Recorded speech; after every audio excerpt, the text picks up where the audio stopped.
respected comrades and friends, in a truly fair, free and peaceful world, democracy takes many forms of expression, not only one. I believe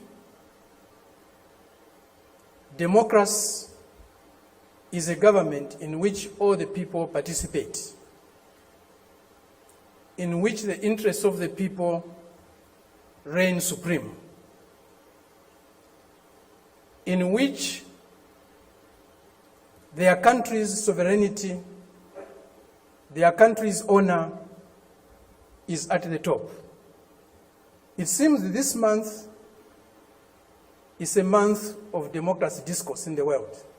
At the end of this month, there will be a conference in Lusaka, or a summit in Lusaka, Zambia, my country, led by the United States.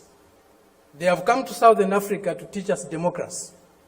A country that was opposed to our liberation, a country that supported colonial regimes, the apartheid regime in South Africa, the white racist minority regime in Zimbabwe, now Rhodesia, now Zimbabwe, the Portuguese colonial governments in Mozambique, in Angola, in Guinea-Bissau, and Cape Verde.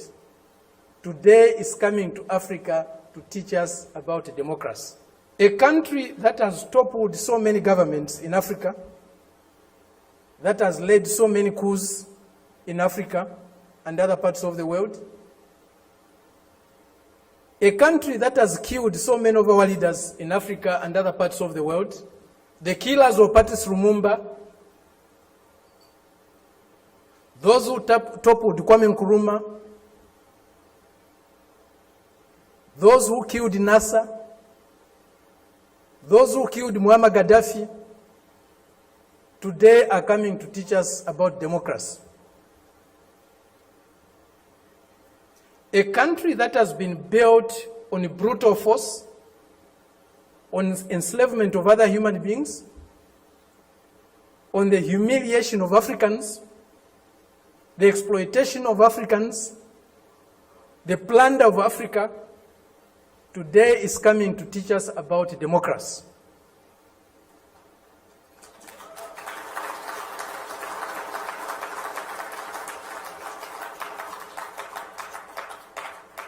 That's the arrogance, the imperialist arrogance, the racist arrogance that we are subjected to. We cannot have democracy where there is hegemony of the strongest, mightiest imperialist power. We cannot have democracy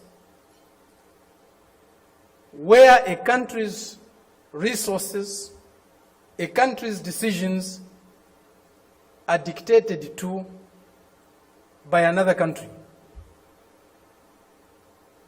A country that is dominated by another country cannot be democratic. A country that lacks sovereignty cannot be democratic. A people that cannot decide for themselves cannot be democratic. A colony, a neo-colony cannot be democratic. That's why today, even at the United Nations, membership is on the basis of sovereignty.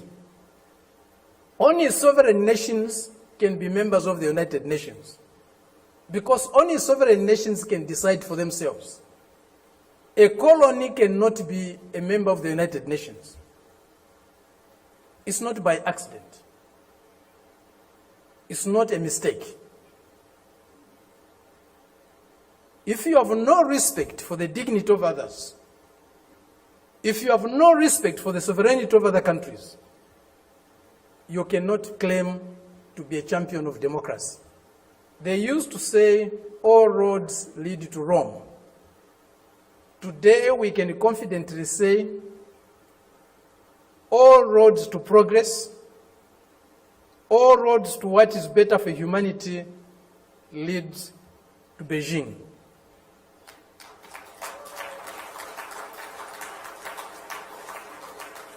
This is a country, this is a people that have developed themselves, that has developed itself without colonizing any country in the world, without plundering any country in the world, without subjugating any people in the world.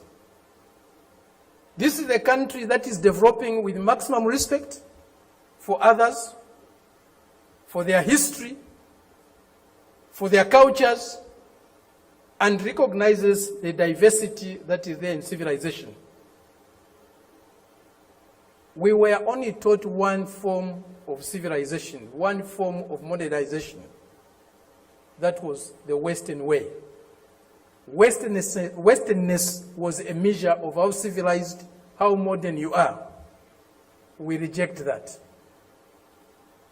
We reject it because it's not correct. We reject it because it's undemocratic. We reject it because it's uncivilized to think of the world and of other people in that way.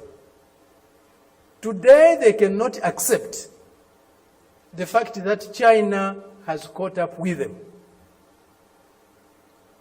China is about to surpass them in many areas of human endeavor.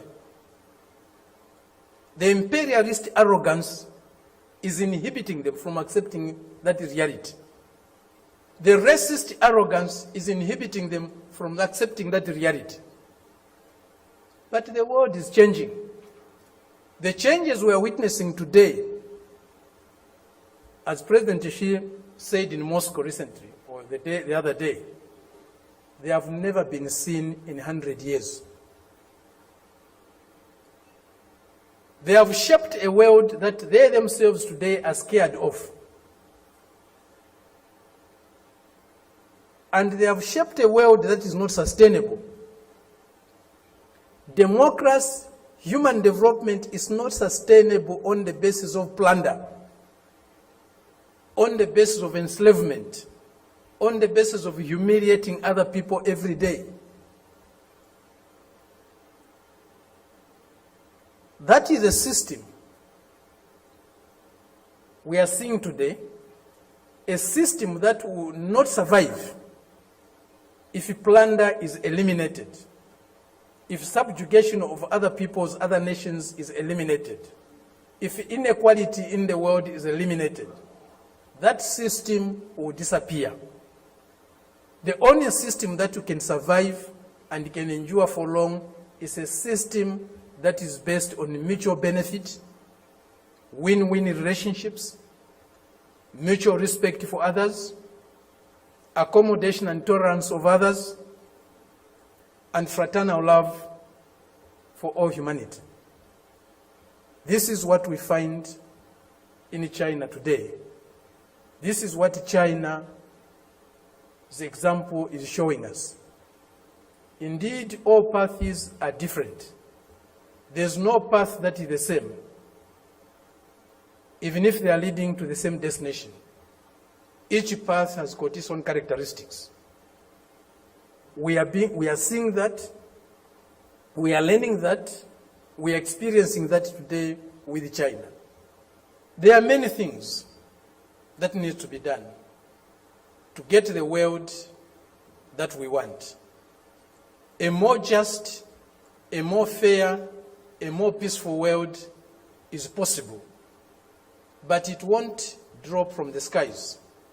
We have to struggle for it. And as Fidel said, if we struggle, we'll win. Thank you very much.